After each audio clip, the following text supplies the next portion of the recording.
পেঁচু, তুই জানিস রে চাঁদ ধীরে ধীরে কেন ছোট হয়ে যায়? কেন কেন ছোট হয়ে যায়? আরে তুই জানিস না, চাঁদ হলো একটা বড় বিস্কিটের মতো। আকাশের মধ্যে যে পরিগুলা থাকে তাদের যখন প্রচুর পরিমাণে খিদা পায় তখন ওরা ওই বিস্কুটটাকে একটু একটু করে খেয়ে নেয়, আর আমরা ওই চাঁদটাকে ছোট দেখতে পাই। এই কালু, তুই এত মিথ্যা কথা বলিস কেন রে? তুই জানিস, তুই কি আমার থেকে বেশি জানিস? তুই ইউপিএসসির নতুন কোচিং এ জয়েন করেছিস, তাই বলে এটা নয় তুই ভুলভাল পড়াবি। তুই বলতো রে, আমরা স্বপ্ন কেন দেখি? আমরা স্বপ্ন দেখি কারণ আমরা বাস্তবে তো আর পূরণ করতে পারবো না, তাই স্বপ্ন দেখে সব মেটিয়ে নি। এই সবাই চুপ। হাই গেছই তো, হই কোথায় টয়লেট করে আসলে রে? মুখটা ঢাকিয়ে কোনো লাভ নেই, ওখানে সামনে সিসিটিভি লাগানো ছিল। সরি স্যার, পরের বার থেকে যেন আর না হয়। এই কালু, তুই এখনো পরীক্ষার ফি দিসনি কেন রে? আমাদের বাড়িতে স্যার খুবই প্রবলেম চলছে, তাই দিতে পারিনি। আসলে স্যার আমি এবার পরীক্ষার ফি দিতে পারবো না, আমাকে মাফ করে দিয়ে। কেন? আমি তো তোর বাবাকে জিজ্ঞেস করলাম, তোর বাবা নাকি পরীক্ষার ফি তোকে অনেকদিন আগেই দিয়ে দিয়েছে। আপনি আমার বাবাকে জিজ্ঞেস করেছিলেন তো হই টাকাটা কোথায় খরচা করেছিস? তো গয়া বেটে। আসলে স্যার আমি ওই টাকা নিয়ে একটা নতুন কোচিং এ জয়েন হয়েছি। তুই পরীক্ষার ফিসের টাকা দিয়ে নতুন কোচিং জয়েন হয়েছিস, আর এইখানে তুই ফ্রি পরীক্ষা দিবি? তুই যদি পরীক্ষার ফি এর টাকা না দিস, তোরে আমি ফেল করে দিব। তোর বাবা তোকে আগেই টাকা দিয়ে দিয়েছে, আর তুই ওই টাকা দিয়ে অন্য জায়গায় খরচা করেছিস। সরি স্যার, সরি, আপনাকে আমি পরীক্ষার ফি দিয়ে দেব। মনে করে যেন দিয়ে দিস। আর মনে আছে তো আজকে আমি তোদের কি পরে আসতে বলেছিলাম? হ্যাঁ স্যার, আমার সব মনে আছে, আপনি শুধু কোশ্চেন ধরুন। বেশ কালু, তুই দাঁড়া। ধর, একটা ট্রেন কলকাতা থেকে সকাল 8টায় 80 কিমি গতিবেগে দিল্লির দিকে রওনা হলো, আর একটা ট্রেন সকাল 9টায় 90 কিমি স্পিডে দিল্লি থেকে কলকাতার দিকে রওনা হলো। এবার বল, ওরা এক জায়গায় মানে ওরা কোথায় প্রথম দেখা করবে? ওরা স্যার ডাইরেক্ট হাসপাতালের বেডে, না হলে খবরের কাগজের প্রথম পাতায় দেখা করবে স্যার। একই লাইনের মধ্যে একে অপর যখন ধাক্কা খাবে স্যার, তখন তো অ্যাক্সিডেন্ট হবেই। এটা তো স্যার কোনো অঙ্ক নয়, এটা একটা ষড়যন্ত্র। বাহাপ রে বাহাপ, কি সাংঘাতিক রে তুই। কালু, তুই ঠিকঠাক উত্তর না দিলে কিন্তু আমি তোর গার্জেন কল করে দেব। তুই বলতো রে, ইতিহাস কাকে বলে? ইতিহাস স্যার আসলে এটা হলো অনেক পুরনো দিনের মানুষের বানানো গল্প। ওরা তো এখন বেঁচে নেই, তাই ওদের গল্প সত্য না মিথ্যা তা বলার মতো কেউ নাই। যে যেটা পারছে সেটা বলে দিচ্ছে, কারণ ওরা তো আর কোনোদিনও ফিরে আসবে না। যারা আগে বেঁচে ছিল তার জন্যই এখনকার মানুষ যেমন পারে সেই রকম ভাবে আগের মানুষ সম্পর্কে গল্প বানিয়ে ফেলে, আর এই সব গল্প পড়াকেই ইতিহাস বলে। হাই কালু, হাই, তুই একদম বেঞ্চের উপর কান ধরে দাঁড়িয়ে থাক, আজকে আমি তোর একটা ব্যবস্থা নিয়ে ছাড়বো। হাই বল্টু, তুই দাঁড়া রে। তুই বল, ব্ল্যাক হোল কি জিনিস? স্যার, আমরা যেমন আমাদের লাইফে যে কোনো নোংরা ডাস্টবিনে গিয়ে ফেলি, ঠিক এরকম মহাবিশ্বের মধ্যে একটা ডিলিট ফাইল বানানো হয়েছে, যেখানে যত সব উপরের জিনিস পচে যাবে, মরে যাবে, জ্বলে যাবে, ওদের ফেলার জন্য একটা জায়গা বানানো হয়েছে, যেটার নাম আসলে ব্ল্যাক হোল। ওটাই হলো ওদের রিসাইকেল বিন। তোহে তো দেখছি কালুর থেকেও বেশি অ্যান্টেনা। কেন স্যার, আমি তো ঠিকই বললাম। তোর যদি মার খাওয়ার শখ না থাকে রে, চুপচাপ বসে পড়। घर जला है मेरा, क्या बिगड़ा तेरा, तुझे तो नया यार मिल गया, हो मुबारक तुझे जला कर मुझे, तुझे तो तेरा यार मिल गया।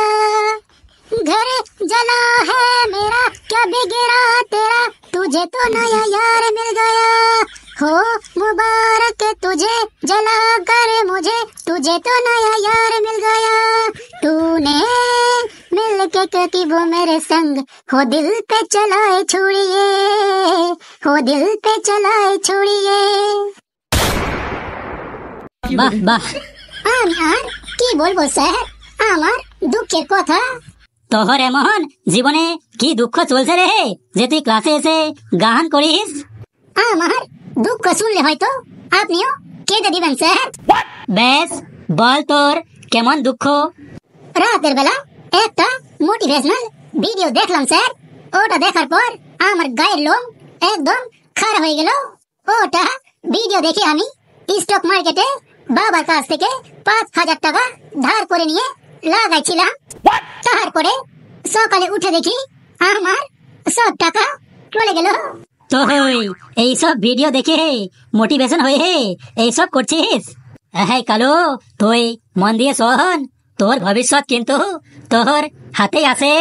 এইরকম খাম খেয়ালি করলে তুই ফেল করবি, আর তোর ভবিষ্যৎ অন্ধকার হবে। স্যার, আমার ভবিষ্যৎ যদি আমার হাতেই থাকে, তাহলে যার হাত নাই তার ভবিষ্যৎ কোথায়? তোরা জীবনেও শুধরাবি না। তোরা যে এতদিন ধরে এখানে পড়াশোনা করছিস, তোদের কি কোনো স্বপ্ন নেই? মনে রাখিস, পৃথিবীর প্রত্যেকটা মানুষের কোনো না কোনো বড় স্বপ্ন হয়। কেউ চায় ডক্টর হতে, কেউ চায় ইঞ্জিনিয়ার হতে, আবার কেউ কেউ চায় শিক্ষক হতে। কিন্তু জীবনের সব স্বপ্নের পেছনে একটা কথা আমরা প্রায় ভুলে যাই। এত স্বপ্ন আসলে কার জন্য? কাকে খুশি করার জন্য আমরা এত দৌড়, এত পরিশ্রম করি? অনেকেই ভাবে পাশের বাড়ির লোক কি বলবে, আত্মীয় কি করবে, আত্মীয়গুলা কি বলবে, তাদের মুখ বন্ধ করার জন্যই তার জীবনে সফল হওয়া দরকার। কিন্তু একবার একটু ঘুরে দাঁড়িয়ে ভাবো, যে তোমাকে জন্ম দিয়েছে, এই পৃথিবীতে এনেছে, সে বাবা মা না খেয়ে তোমার জন্য কত পিছনে পরিশ্রম করে। যারা নিজেদের জন্য নিজের ইচ্ছাগুলোকে একদম মাটিতে ফেলে তোমার স্বপ্ন পূরণ করার জন্য, তোমাকে খুশি রাখার জন্য তারা কত নিজের ইচ্ছা সব মাটিতে মিশাই দেয়। তাদের খুশি করাটা কি তোমাদের গুরুত্বপূর্ণ মনে হয় না?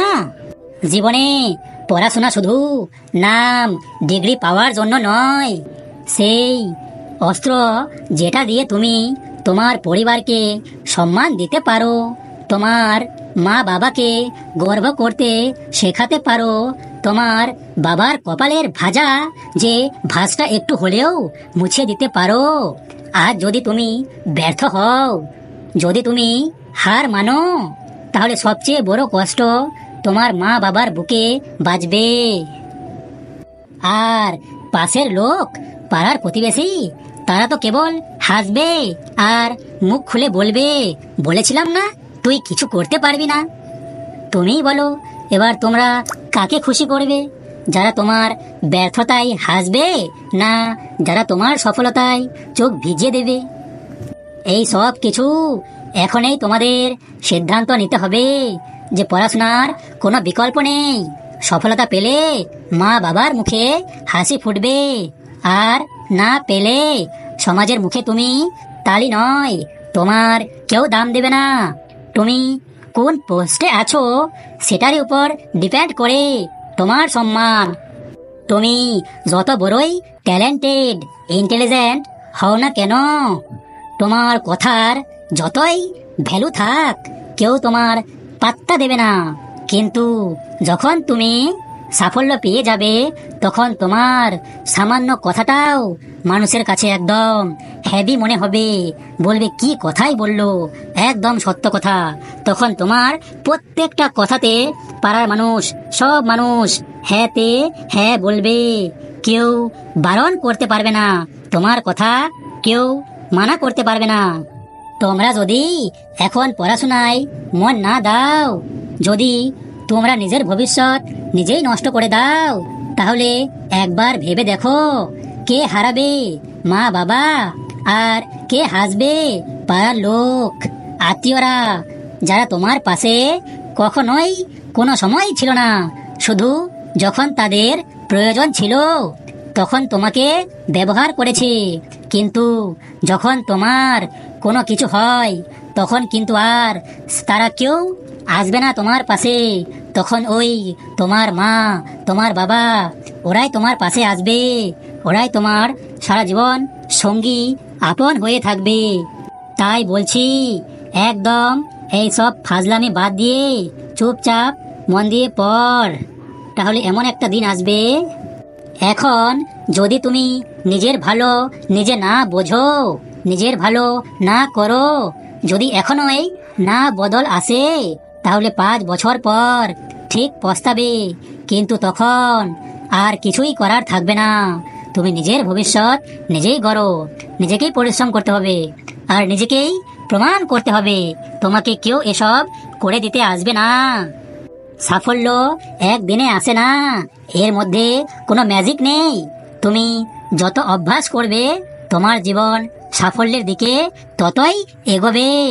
রোজ একটু একটু করে চেষ্টা করতে থাকো, দেখবে একদিন ধীরে ধীরে হলেও উপরে উঠবে। যখন তুমি অনেক ছাত্রছাত্রীর থেকে সামনে এগিয়ে থাকবে। একবার ভেবে দেখো, যখন তোমার বাড়ির লোক শুনবে যে তুমি বাইরে সময় নষ্ট করছো, তখন তোমার মা বাবা, যারা তোমার ভবিষ্যৎ উজ্জ্বল হবে বলে সুখে আছে, মনে একটু আনন্দ রেখেছে, সেটা শোনার পর কতই না কষ্ট পাবে।